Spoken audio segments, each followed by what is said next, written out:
So friend, political science unit 9 के lecture series में हम लोगों का 9वां लेक्चर होने वाला है। इसमें हम हर्बर्ट साइमन के बारे में पढ़ेंगे। तो चलिए आगे पढ़ते हैं। तो इसमें फर्स्ट जो पॉइंट है कि हर्बर्ट साइमन को डिसीजन मेकिंग अप्रोच का फाउंडर कहा जाता है ना, पब्लिक एडमिनिस्ट्रेशन में। और उन्होंने जो है तो डिसीजन मेकिंग अप्रोच को क्या कहा है, he describe decision making as the heart of administration. तो उन्होंने डिसीजन मेकिंग को एडमिनिस्ट्रेशन का हार्ट कहा है, दिल कहा है। थोड़ा सा इनके बारे में जानते हैं। तो researcher in the field of cognitive psychology, computer science, economics and philosophy. तो ये cognitive psychology, computer science, economics और फिलासफी के क्षेत्र में महत्वपूर्ण रिसर्चर रहे हैं। इनको 1978 में ये जो है तो इकोनॉमिक्स का नोबेल प्राइज़ भी दिया गया था। और इन्होंने जो टर्म इन्वेंटेड किया था तो उसको बाउंडेड रेशनैलिटी और सेटिस्फाइसिंग का जो है तो उन्होंने टर्म इन्वेंट किया था।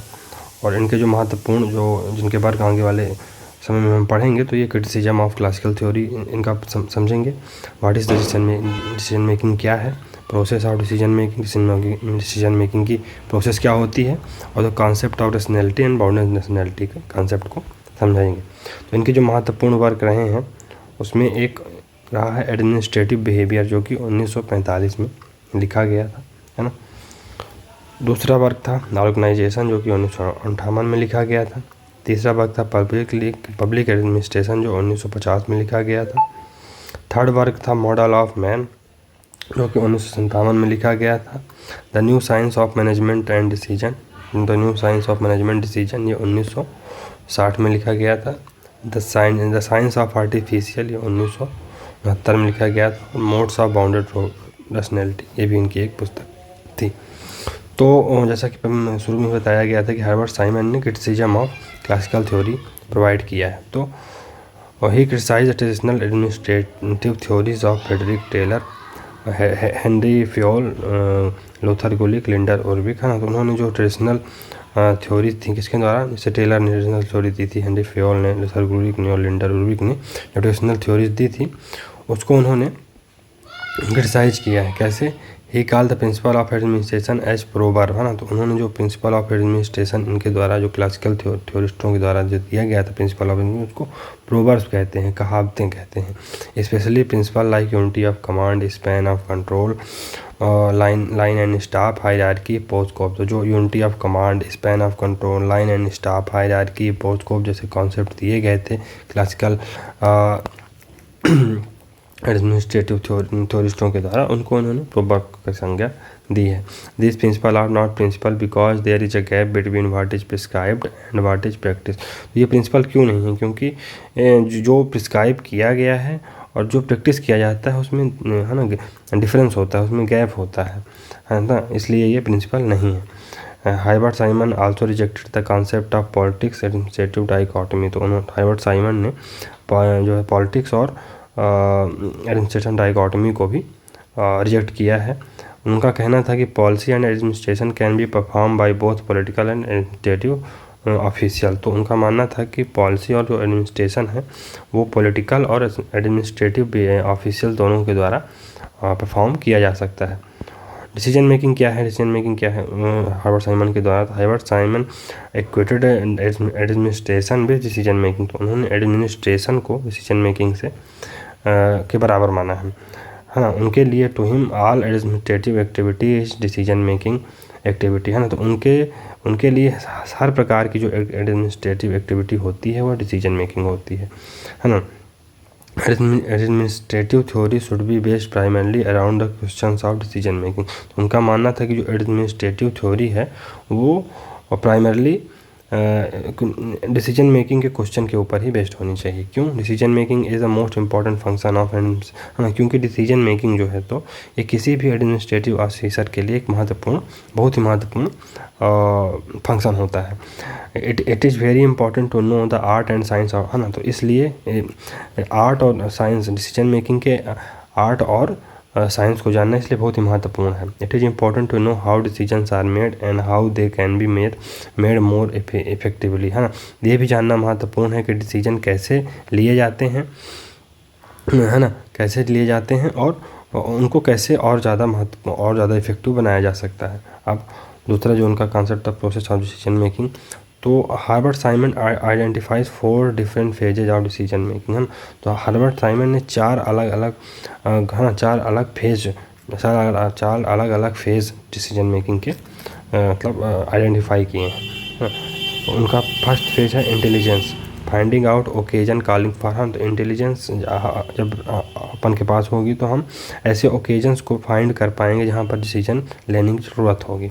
अब दूसरा आएगा design, it involves inventing developing and analysing all possible course of action. तो ये क्या कहता है कि इन्वेंटिंग, डेवलपिंग एंड एनालाइजिंग, तो आप किसी जो है इन्वेंट करिए, डेवलप करिए और एनालाइज करिए all possible course of action which can be taken to arrive at a good decision, है ना। फिर आपके पास चॉइस होंगी, तो selecting a particular option from the available alternative, है ना।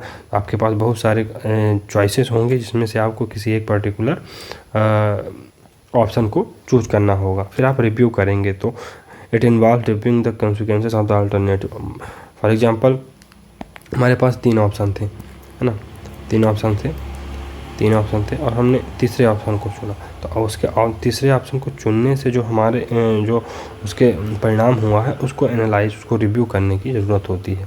तो इसमें 4 प्रकार के मतलब इसमें 4 डिफरेंट फेज होता है। पहले तो इंटेलिजेंस होगा, हाँ, एक ऐसे अवसर की तलाश की जाएगी इस पर डिसीजन लिया जाएगा। फिर हम उसको डिज़ाइन करेंगे कि कैसे, है ना, होगा, कोर्स ऑफ एक्शन क्या होगा। फिर चॉइस, बहुत सारे डिसीजनों में एक डिसीजन लिया जाएगा, फिर उसको रिव्यू होगा।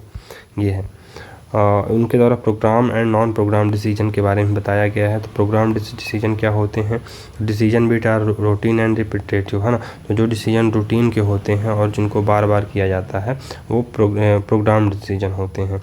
Decision which are taken following a set of rules और प्रोसीजर, और जो ऐसे डिसीजन जो मतलब जिनके लिए एक सेट ऑफ रूल्स और प्रोसीजर लेट डाउन होता है ना। फॉर एग्जांपल जो है, तो मान लीजिए किसी ऑर्गेनाइजेशन में सेट ऑफ रूल्स हैं कि कोई भी प्रोडक्ट मैन्युफैक्चरिंग करनी है तो इस तरह से उसको बनाया जाएगा और इस फेज से वो गुजरेगा जिसके माध्यम से उसको सर्टिफिकेट मिल पाएगा। तो एक प्रोसीजर लेड होता है। फॉर एग्जांपल कोरोना वैक्सीन के दौरान जो वेरियस प्रकार के है ना इन्वेंशन किए गए वैक्सीन के मैन्युफैक्चरिंग के, तो उसमें एक वेरियस ट्रायल मेथड था, first trial, second trial, third trial. तो ये रूटीन और रिपीटेटिव था कि इसमें ये ट्रायल किए जाएंगे, इसके बाद ही आपको सर्टिफिकेट मिलेगा। कुछ नॉन प्रोग्राम डिसीजन होते हैं, for example decision that can not be taken according to set of rules और प्रोसीजर। अब हमको कोई अलग से काम करना है जिस पे रूल्स और प्रोसीजर नहीं, ना, जिसके लिए रूल्स और प्रोसीजर नहीं प्रिस्क्राइब किए जा सकते हैं, कोई इमरजेंसी आ गई उसके टाइप के decision have to use their own, हाँ, तब डिसीजन मेकर्स को अपने स्वयं के जजमेंट को के ऊपर रिलाई करना पड़ता है कोई इमरजेंसी की सिचुएशन। अब उनका हार्बर्ट साइमन का तीसरा कॉन्सेप्ट था रैशनैलिटी इन डिसीजन मेकिंग। तो Herbert Simon emphasize the necessity of being rational in decision making. तो हार्बर्ट साइमन ने किस चीज़ पर एम्फसाइज किया है? उन्होंने है ना डिसीजन मेकिंग में करते समय रैशनल होने पे ज़्यादा की ज़रूरत को एम्फसाइज किया है। Rational decision are those where total knowledge of the consequences that will follow on each choice is available to the decision maker. तो रैशनल डिसीजन क्या होंगे? तो रैशनल डिसीजन वो होंगे जिसमें where total knowledge of consequence, अगर आप जैसे मान लीजिए कोई 3 ऑप्शन है, तो इसमें आपने एक ऑप्शन लिया तो इसमें आपको टोटल नॉलेज हो कि इस ऑप्शन की क्या क्या कॉन्सिक्वेंसेज हो सकते हैं।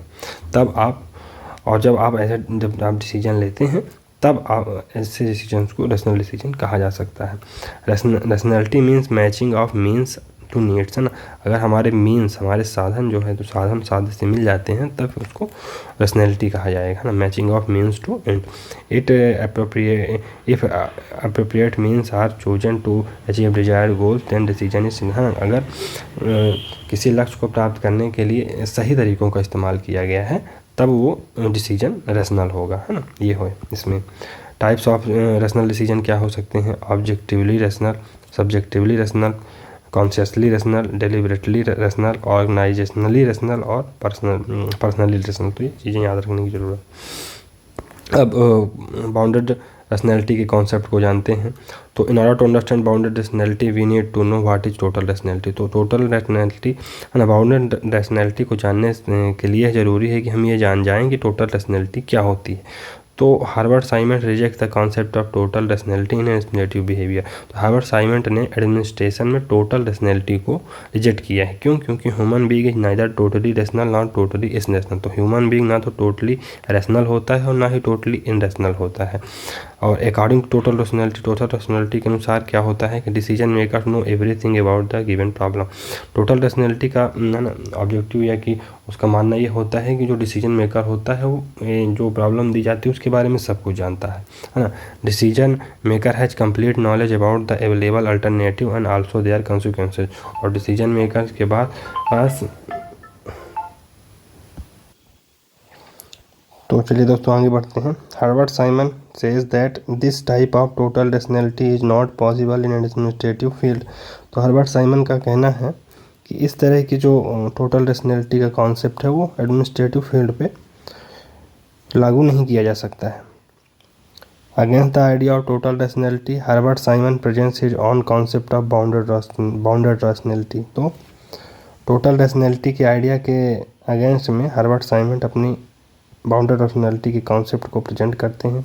तो क्या है बाउंडेड रैशनैलिटी का कॉन्सेप्ट? तो बाउंडेड रैशनैलिटी के अनुसार in a given situation people can only see a few alternative and predict only a few consequences. तो एक किसी सिचुएशन में लोग केवल कुछ अल्टरनेटिव्स को देख सकते हैं और कुछ कॉन्सिक्वेंसेस को प्रेडिक्ट कर सकते हैं, है ना। We can not find one best solution. और हम एक बेस्ट सोल्यूशन तो प्राप्त कर ही नहीं सकते हैं, है ना। Man is generally satisfied with the decision that are good enough, है ना। और एक व्यक्ति उन डिसीजनों से सेटिस्फाई हो जाता है जो कि गुड इनफ होते हैं, जो कि मतलब एक लेवल तक सही अच्छे होते हैं। How we have to aim for satisficing. हमें सेटिस्फाइसिंग यानी संतुष्टि की ओर मतलब एम करना चाहिए। It is derived from the word satisfaction and sufficing. ये वर्ड जो है सेटिस्फेक्शन संतुष्टि और सफिसिंग से डिराइव होता है।